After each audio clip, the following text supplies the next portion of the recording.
Guys, thank you so much for coming in here to see me at Body by Design.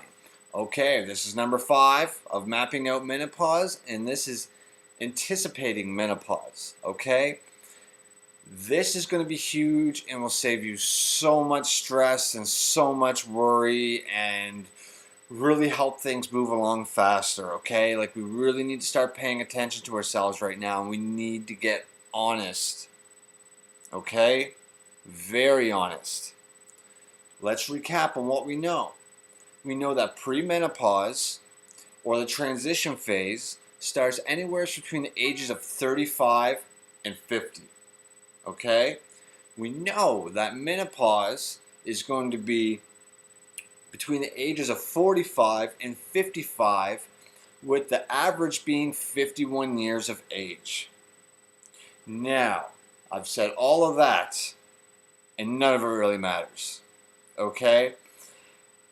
It could happen to you at any time. Your transition phase could last longer than others, could be shorter than others. Menopause could come early, it could come later. You can't use anything for any sort of real guide, even if you manage to be one of the very first in your groups to have your monthly cycle. That doesn't necessarily mean you're going to end earlier than everybody else. And the exact same way goes if you were one of the last in your groups to have your cycle. It does not mean that you will be one of the last to enter into this transition phase or into permanent menopause as itself. Okay? It could be confusing, so there's going to be a bunch of factors that you can look out for now that are probably going to determine whether or not you're in this transition phase, and I'm going to break down the checklist at the end of the video, but we're going to recap here a little bit more. We're going to know that postmenopause, again, is your transition phase, and this is when your body's going into the hot flashes, the mood swings, the energy's up and down. It's really hard to track your cycle some of the times.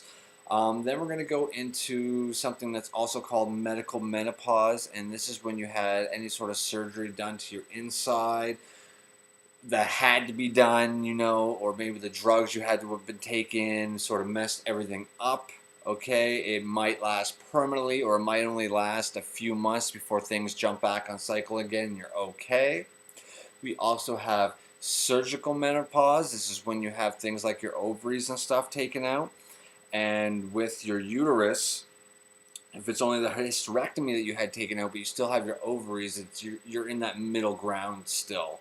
And so you'll have to go get blood tests and stuff from there. But if you had both ovaries gone, you're pretty much forced into this surgical menopause, and you're just there. And it can be a very unpleasant thing, especially if you're not taking care of yourself at all, okay?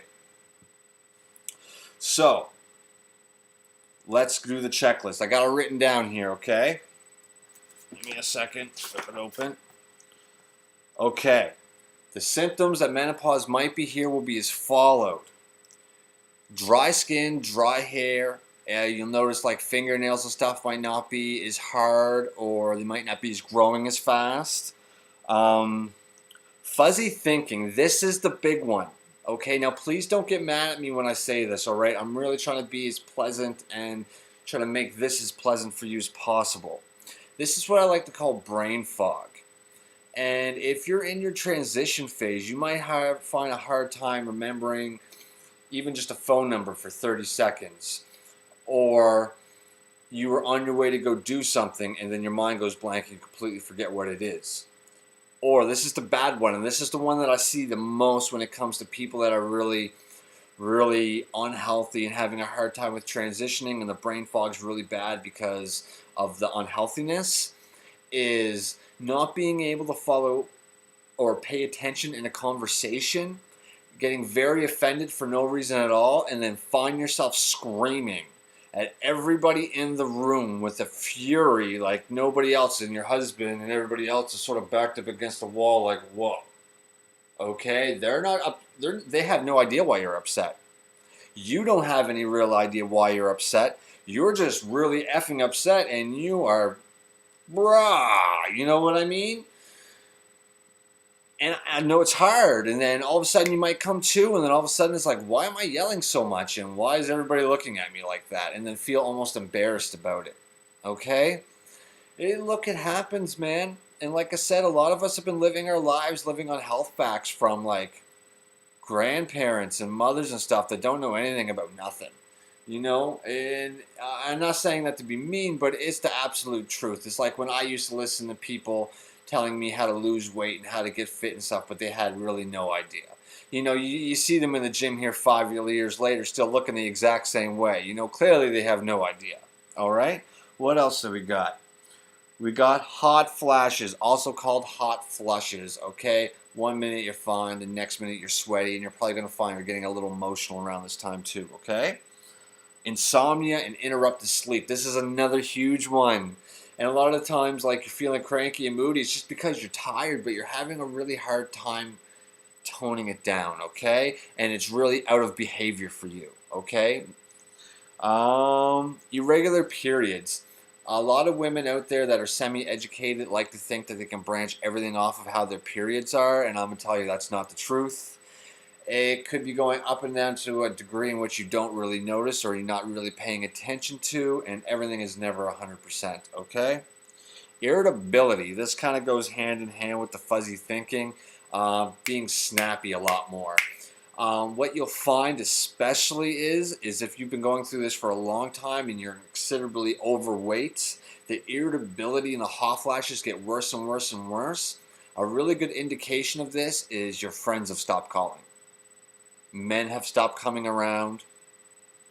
Maybe your husband seems to be a little bit more distant than usual. It's because you're snapping the heads off of everybody, okay? I'm sorry. And it's the truth. And it's not your fault. And I'm not blaming you. Nor can anybody else truly blame you. But now that you know, and you know that if you got some exercise and you ate some good food, you would start to feel better, now it is your responsibility, okay?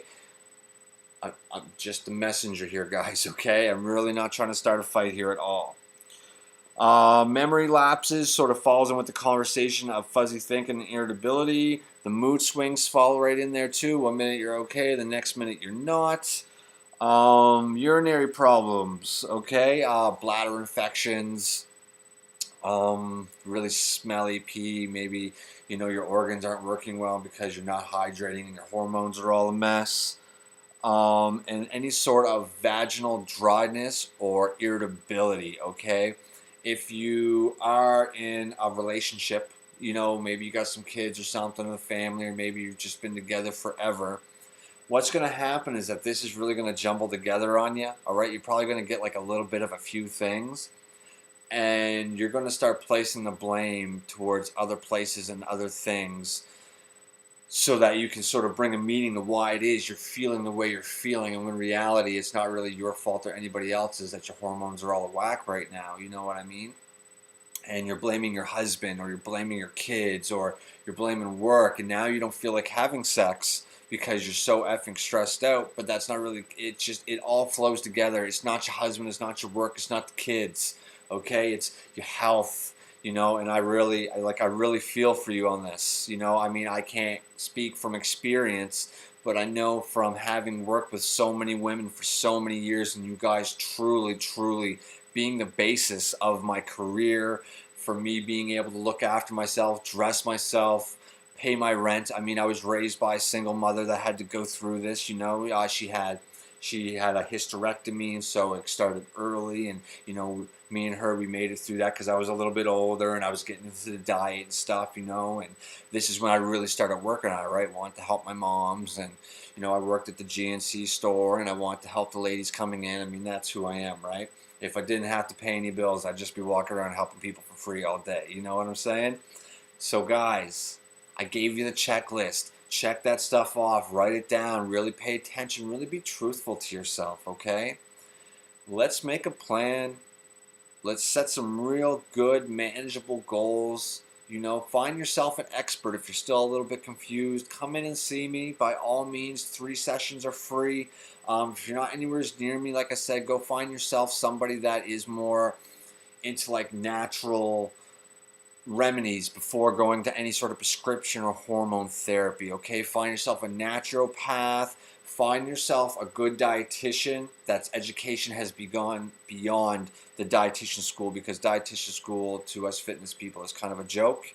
But you can find some really good dietitians that have moved beyond the Canadian food guide and have really gotten to the holistic side, and they're absolute geniuses. Okay, they really are great, but you have to make sure that they've gone beyond that education and they're more than a few years into the field.